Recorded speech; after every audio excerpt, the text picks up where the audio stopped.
Greetings everyone, my name is Etterville, and welcome to my Let's Drive LUCAH, a nightmarish action role-playing game about finding oneself in a dreamscape live environment. I'll be spending 30 to 45 minutes on this game, and I'll hopefully be completing the entirety of this demo, as it only contains a tutorial, Chapter 1, and the first part of Chapter 2.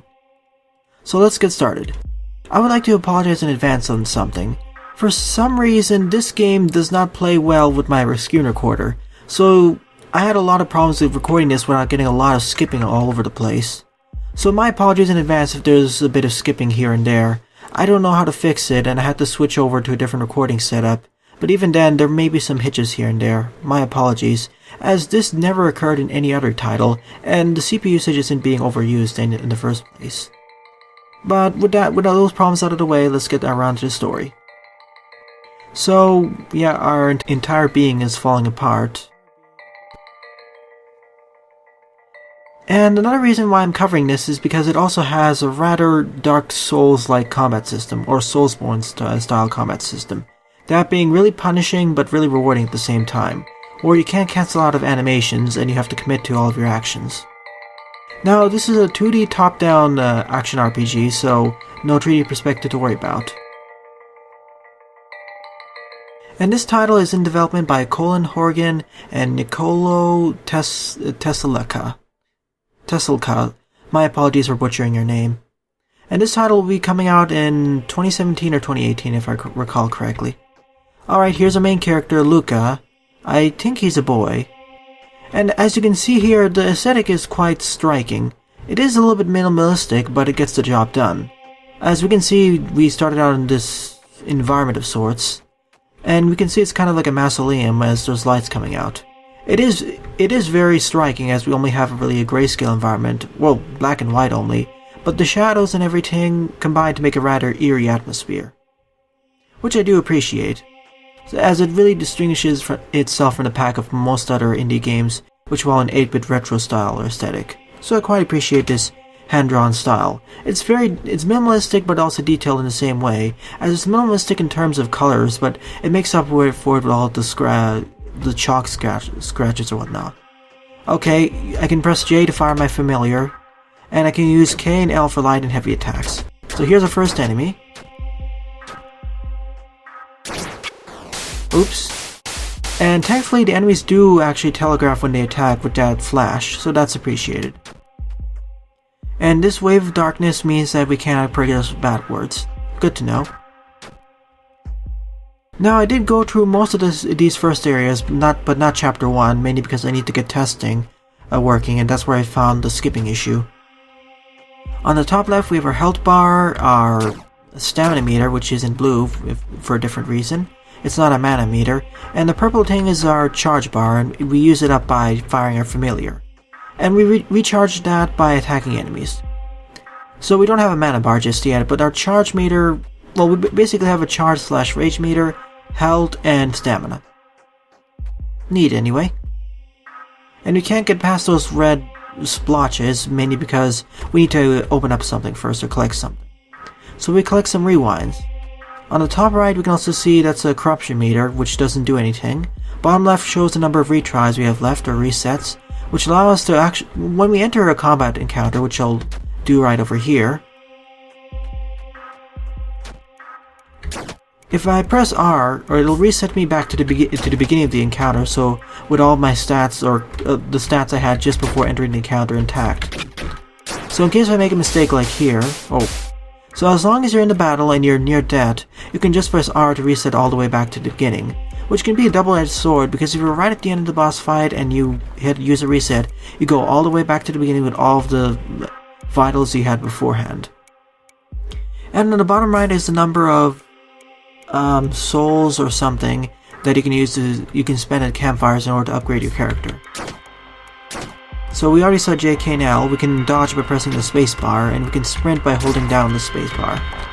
I do wish that I had... a little bit too close there. I do wish there was a separate button for sprinting though, like shift, so that we don't need to dodge roll just before our dashing. And of course dashing drains your stamina over time. And these are campfires or something. They will restore your health and rewinds as well, and save your progress. Of course, and it'll also allow you to travel between each campfire, but you won't have this option in the tutorial. Yeah, these are red splotches, so as usual we can't access them until opening something, collecting something.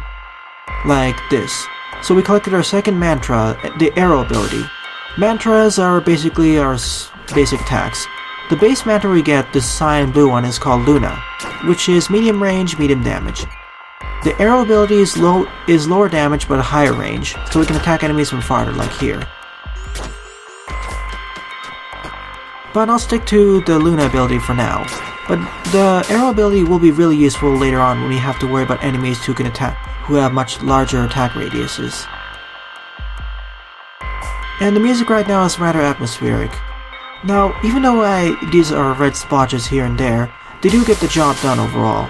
And the thing with this aesthetic or art style is that it leaves a lot more to the imagination, and considering how it has this game overall has a nightmarish / dreamscape environment, adds to a sense of etherealness or something. Which I do like. So we have this night enemy.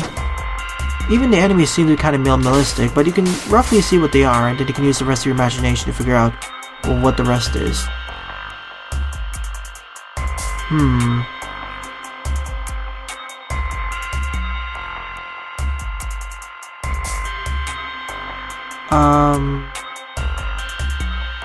Well, that's grim.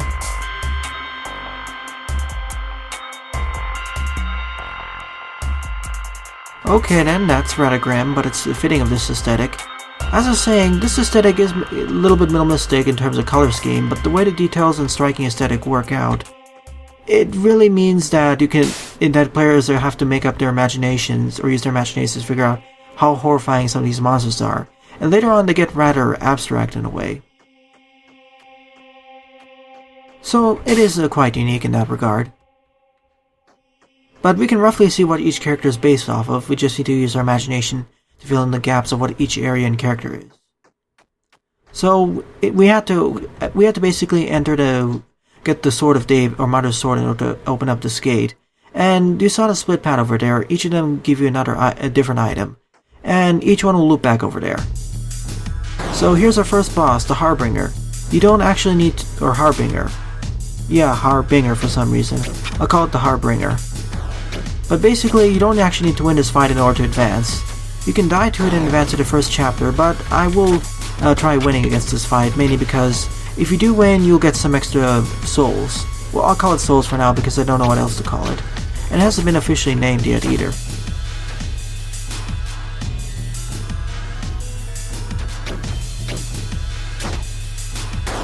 Oh yeah, and I forgot to mention, I also have the ability to use charge attacks by holding down one of my attack buttons. And the boss can do the same as well. You saw it over here. I can create a diamond-shaped attack and then hit the boss for massive damage. Here's my arrow ability, I probably should be showing it off. As you can see, when my second heavy attack can hit for longer range. I can hit a longer range, which is especially useful for this boss. And his charge attack, if I can show it, fires the spread of all those diamonds at a longer range. But I need to recharge my ability, of course, to use it by attacking the boss.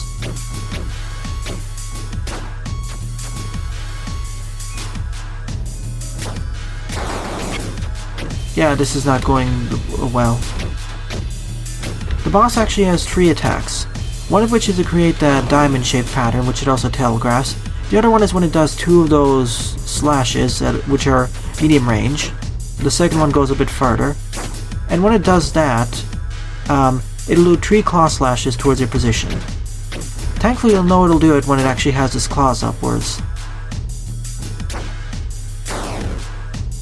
And if you do a powerful enough attack like that charge attack, you can knock back the boss a little bit. See, over there when it does that, it'll telegraph when it'll do those 2 slashes. But with the final slash, it will travel a bit further, so be on your guard for that. Oh boy. This is a little bit risky there. That was my fault though. That's what I meant by how punishing the combat can be. Really, your best bet is to roll around the arena waiting for him to open up his attacks, open himself up for more attacks. Thankfully it telegraphs everything, so it isn't too bad. Also, there seems to be some soft auto-aim in this game, so that it'll lock onto the nearest enemy, or something.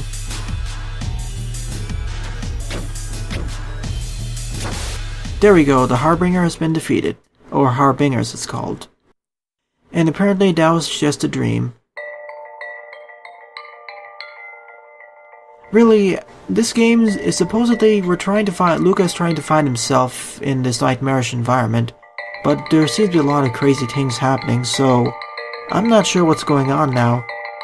Are we stuck in where are we stuck in? Is everything just nightmares, like Inception, or is this something else entirely? How did we get to this place anyway? And there seems to be a lot of pseudo-religious text in this, mixed in with some rather horrifying subtext.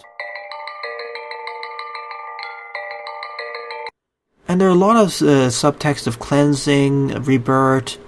What's going on? Are we the savior or something? Okay, that's a ghost. What is this wretched place anyway? What kind of creature are we anyway? I think we're human, but that may not be sure. We can't be too sure. The null sun. Did we descend into the netherworld or something? Chapter 1, Runway. Oh, and there's a rewind. So we have forward max. As I was saying, did we descend into the netherworld or underworld? That seems to be the place because we've fallen somewhere. So suppose we're conscious now, or we're stuck in another dream world. You can never know about that. And we get the impulse familiar. And we finally get access to the equipment menu. So now we can customize our paradigms, or basically attack styles.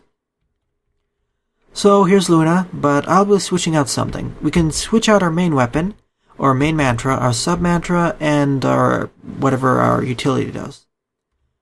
Now, for Luna, I'm going to switch out my extra charge absorption for increased attack range because I want to take less risk. And I'd rather not use my charge attack as much. I won't be using my charge attack as much as my heavy attack. So let's see here, yeah. The burst fires a long-range projectile on command, whereas the green one will fire a mid-range burst on command, which I'll switch to that one. Oh, and yeah, make sure to equip your virtues. This is by equipping the Unstoppable virtue, when I'm above 1% health, lethal damage will instead bring my player back to 1% health. So it's like Undershirt and Mega Man. Which you saw that during the boss fight, because otherwise I would have died in that last strike. Alright, here's a resting place. Here we can level up our stats, HP, stamina, charge, and attack power. Let's go with attack. Oh yeah, I would like to see the enemy attack. Max virtue, health. Yeah, more attack power for now. Next thing I'll go for is health. Before that though, let me equip this, so now I can see all my enemy healths. Now keep in mind that your max virtue is dependent on the bar on the bottom, and you can level it up by increasing your virtues. This will be important later on because some of the virtues can be quite powerful when comboed together. And there's a girl over there? Well, we are a runaway, as the chapter title suggests. We're incomplete. Okay, that's rather ominous. Of course, a lot of the things in this game are rather ominous. Let's go on the left side. Okay. Error. Is that door robotic or mechanized? Well, we need an access permit to enter there, so let's enter to the right, through all these woods. Oh, and we have our new enemies, this bat. This is a rather abstract-looking bat, after all. I'm not sure if it's even a bat, but I'll call it that much. It looks more like a mutated heart with wings or something. And of course we can see its life bar indicated by those blue feathers or something. That's kind of unique. Oh, and it actually matches with my... And the blue feathers, or whatever, the health bar indicator, matches my character's indicator, or my character's current mantra color. That's interesting.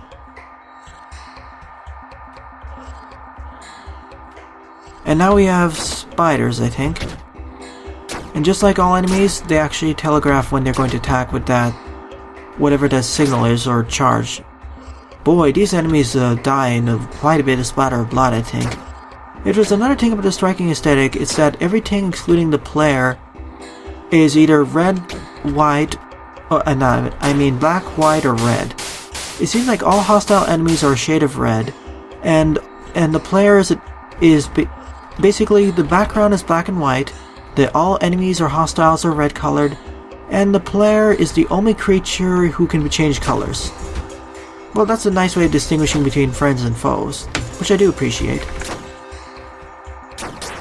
So props to the developer for doing that. So we get the Pyra mantra. Let's see what it does. Low damage, high range. Medium damage, high range. Yeah, definitely replacing it from arrow. I mean, it seems to be a straight upgrade. Oh wow, and I can actually hit I can hit on both sides. Yep, I'm definitely keeping that. Let me just switch to burst, of course. Yeah, being able to hit on both sides will be useful if I get cornered. But as I was saying, I do appreciate how there's a lot of contrast built, with the environment being the detailed black and white with some gray here and there. But LUCAH being the only character who can change colors, as well as the NPCs actually. And all the enemies or hostiles are red, not to mention the bloodstains. Okay. I wanted to go right over there, but that was my fault.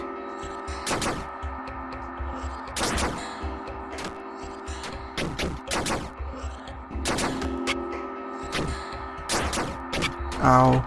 Let's restart this. That was terrible. There's only one complaint I have about resets, is that the enemies don't actually reset when they were firing. So if you're out of luck, the enemies will actually be, if you reset at the wrong time, enemies will be right at the apex of being able to attack you, as you can see over there. Okay, so the Pyra ability's charge attack means it'll focus on one enemy, but it'll deal a lot of damage. That's good to know. Memory of Michael. We had Memory of David. More thoughts about salvation. A lot of the pseudo-religious text is... I don't know what to say about it, but it seems to point to it'll be a savior or something.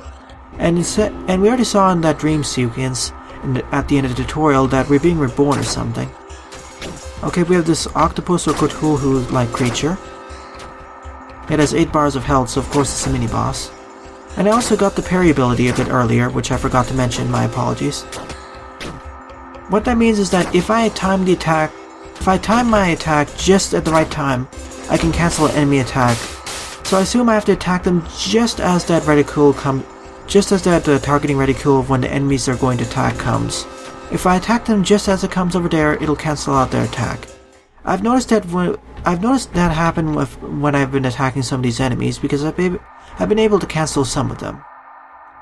And we got the rotting seed over there. Stamina recovery. And more stamina recovery.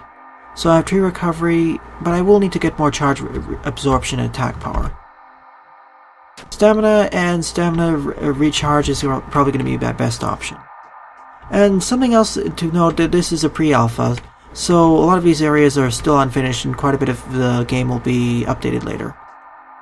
It's been in development since 2015 or 2016 from what I believe, so I believe some of these darkness areas will change later on. Plus, I think that you'll have to backtrack through several of these areas so you can access some of these areas that is being covered by the darkness. Okay, we can go left or right.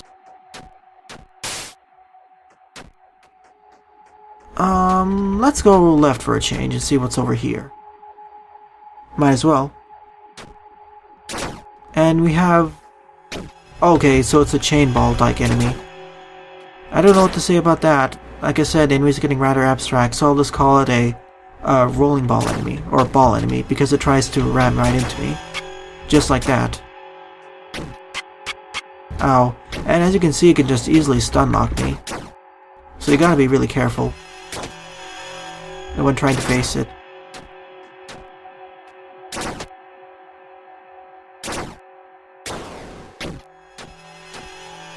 As you can see here. Because if you get caught next to a wall, yeah, they can just tear you to shreds.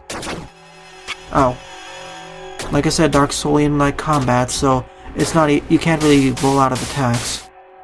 So you gotta commit to everything.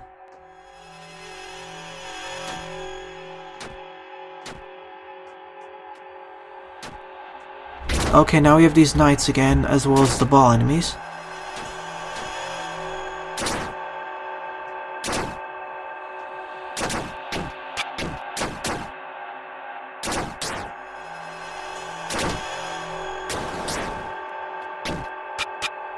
If only I could time my attacks correctly so I can actually hurt it. Now the light attack, if I can get better at stringing combos together, I would use light attack more.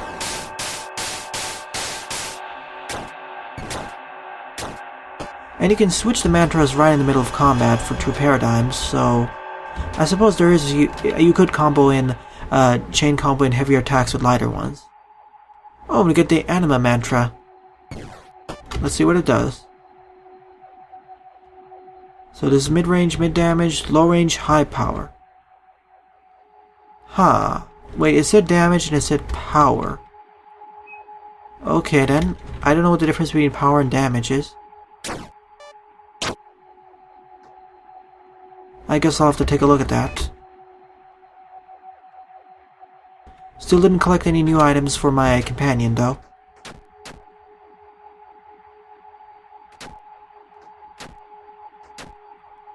Oh, shock. Let's see what it does. Oh, powerful mid-range burst. Let's see if I... Yeah, I'm gonna take a shock on both of these. I do wish there was at least one other, well, paradigm so I could switch. I can switch when necessary, so I have more options. Oh yeah, and I can't really go access the menu right in the middle of combat either.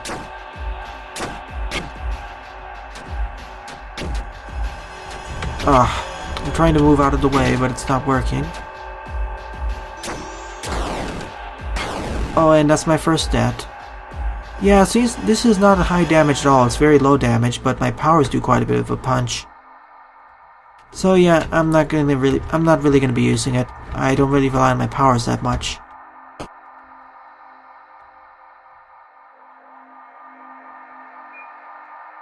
Well, by dying, my corruption meter on the top right, I think it raised up a little bit, but I don't lose any souls, thankfully.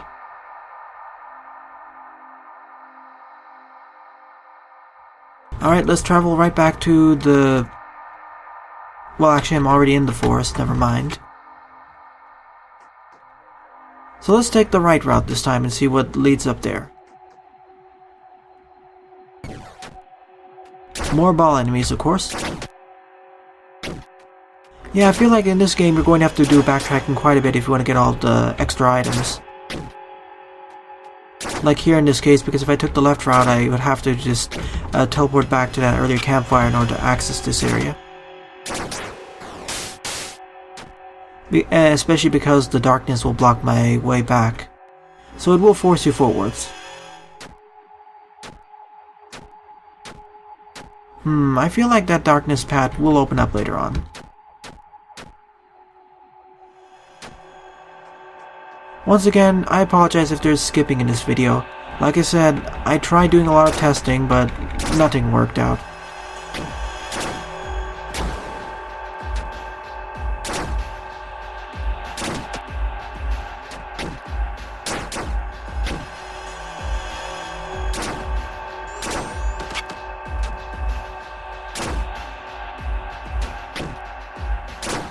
As you can see there, I timed it just right and I knocked back the enemy, and you saw how it was stun locked with that white outline or something.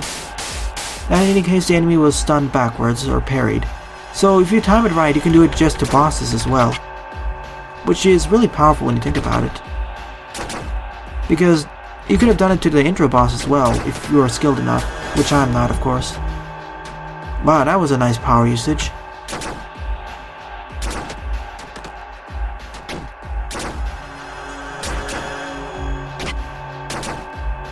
But usually in order to parry it, you need to do a stronger attack. As you can see, for enemies who rush forward, it's not that difficult to parry them, but I can see it being a problem later on in the future. Especially as there are more enemies who will try bum rushing you and stuff. Oh, and we reached the next checkpoint. Sure, max stamina. Of course, the cost for everything else increases as I level up more. Well, it seems like these items are called A or something. I don't know what they are, but I'll call them souls from here on out, mainly because it hasn't been described what these are. So let's jump into this canyon or something, and we wake up again. Did we enter another dream world? You can never be too sure about these games. Okay, here's the boss fight, and okay, the nest. That's the name of this boss. So we have these two gems or spikes, and someone is trapped in there. Okay, okay, thankfully I have invulnerability frames there. So we need to kill off these two spikes, and oh, he was released by thankfully due to these nests foolishly blocking him over. So it's 2 against 2 now. So here's our first official boss against the nest. I'm gonna focus my attention to at least one member of the nest at a time, so I can deal with them better. Oh yeah, I probably should be using shock more, because it's very powerful actually. And it's faster than using my charge attack.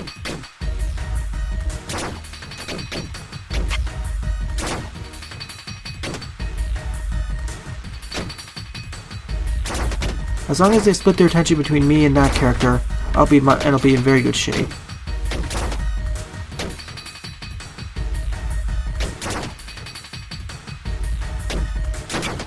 Whoa, okay, so that signaled that I was near death. I just noticed in the top right, but we have stuff like refrain and other things. So does that indicate the area name, or is it the musical track playing? Or something more metaphysical? Oh, and you can actually stun back enemies using your, what is it? Your companion. Oh, thank you, new character. Well, I suppose he was the one we were supposed to save because he shares the same color scheme as that girl. Let's go to the right, just to see what's over here. We got the enraged virtue. Let's see what it does. Player attacks deal more damage at low health, like I'm at now because I'm at basically no health. But I need to level my virtues, sadly I didn't upgrade my stuff. So let's get out of here.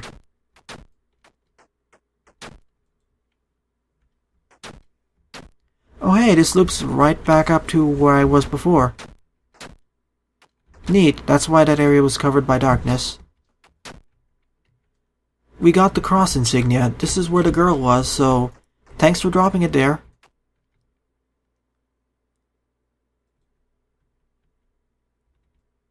Would like a little bit more health over there. I'm not too interested in using multiple virtues, so let's continue on. I suppose we can open up this door. So yeah, we can. And now we're in chapter 2, Flesh Without Blood. And now we're in this city or something. Good, another checkpoint. I realized something now, that these checkpoints actually have cross symbols. Something more to the retribution team or something. Now we finally have some towns with townspeople.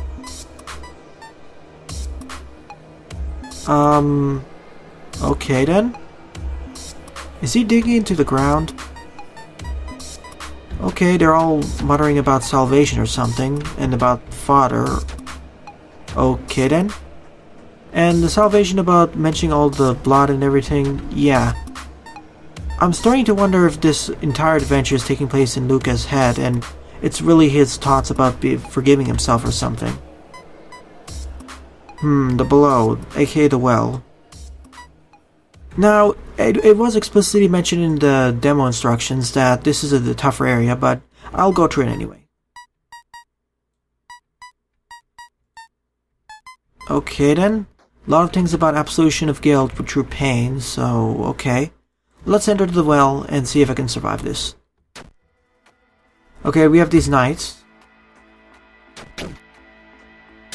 These are a little bit bigger, so I gotta be a little bit careful there.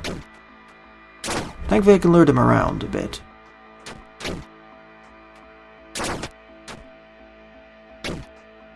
Okay, it can also do longer slashes, so I gotta be a bit cautious when moving there.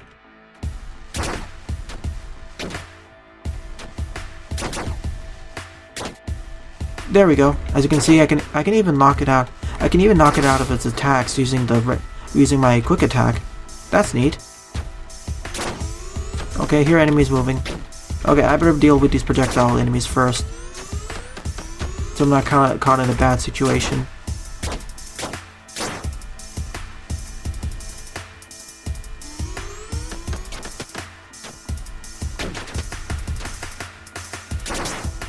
There we go, that's dealt with.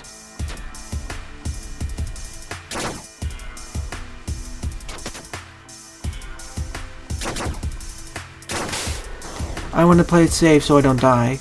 Thankfully, in these, what are these gauntlets? In these gauntlets, if you use a reset, you're taken back to the last checkpoint of the gauntlet, or the last wave, which I do appreciate.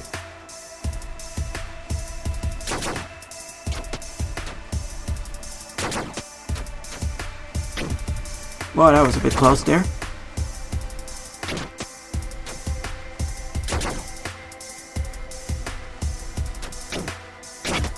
Yeah, that wasn't my best strategy there. And you gotta be careful when taking your time to hit enemies, because if you're not careful, they will punish you a lot. As you can see how much health I'm losing per hit.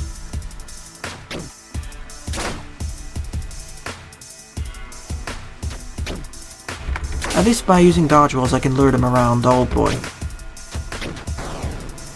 Okay, now we have this giant, whatever it is, and we have two of those smaller knights. I saw a smaller version of the enemy earlier, now we have to fight its bigger counterpart.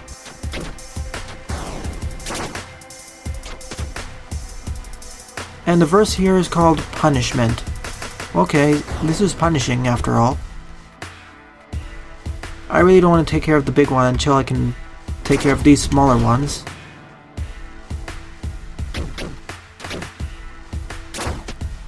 Thank goodness for the auto-targeting, otherwise this would be a lot more annoying.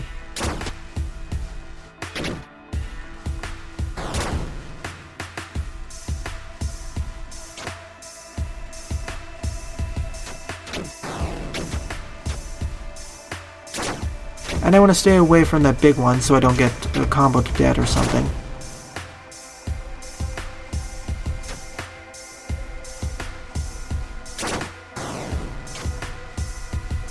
And I have to take into account that this is a short-range burst after all.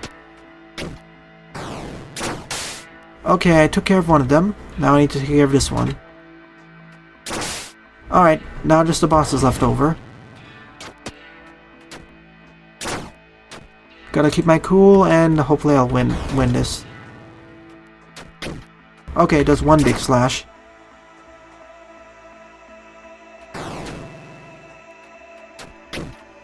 Okay, only one big slash, so I don't need to be too worried. And he does telegraph it a lot. Well in advance. So I can get two heavy attacks in just at the right time. Oh, that was badly timed. He only seems to have one attack, and it's rather easy to dodge. There we go, this giant knight has been defeated. So our prize for beating the well is Thanatos Mantra. Well, Thanatos is the name of death, so mid-range, high damage. So we finally have an upgrade to Luna. An official upgrade. And we're pure red, of course.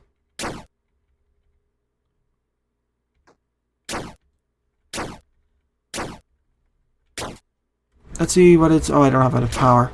Well, I guess I need to return back and see if I have enough power and restore all my power. And I got a lot of souls before doing this, or beating this. I can imagine how powerful the Thanatos ability will be in the final game.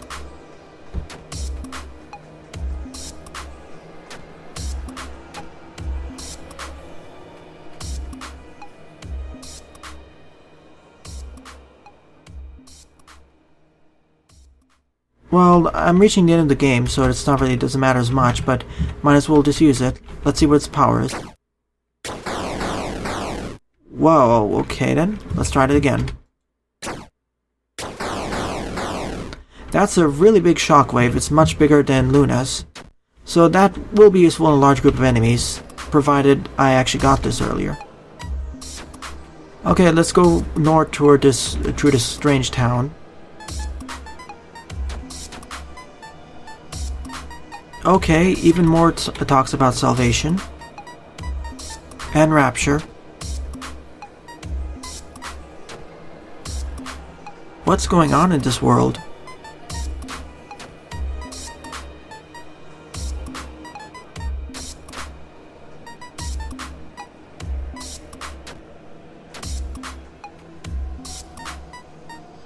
Well, I guess they're all digging the ground, so I guess they've all gone mad in a way.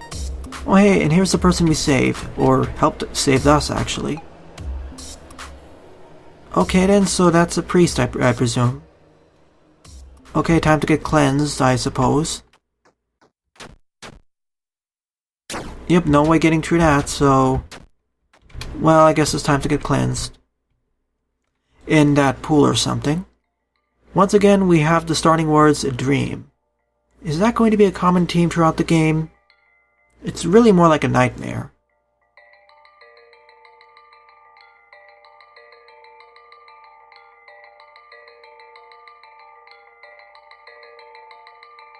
What is the spirit?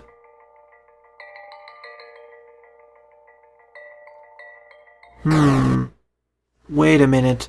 I have a suspicion that the spirit isn't so altruistic. Then again, that's my cynicism from playing a lot of different RPGs with this premise. Okay. Okay, salvation then. Yeah, his son has a bad feeling or something. So they've been praying for salvation on something. And considering the spirit, I'm rather cautious what's going on. Oh well, time to go headlong to figure out what's going on. Knowing this nightmarish world... What's going on? Are they just impaled on effigies? Well, this is getting even more grim, and the game was already rather grim. Yeah, all these people are impaled on sticks. Okay, let's activate it. Wow, oh boy. The Messiah or something. My goodness, he is firing everything. Oh. Okay, this is the super boss. Or something. I don't think you're supposed to win this. Especially considering how much damage everything is doing. I can damage it a little bit, but it's all for naught. I wonder what would happen if we would defeat this boss. But yeah, that's a really strange looking creature.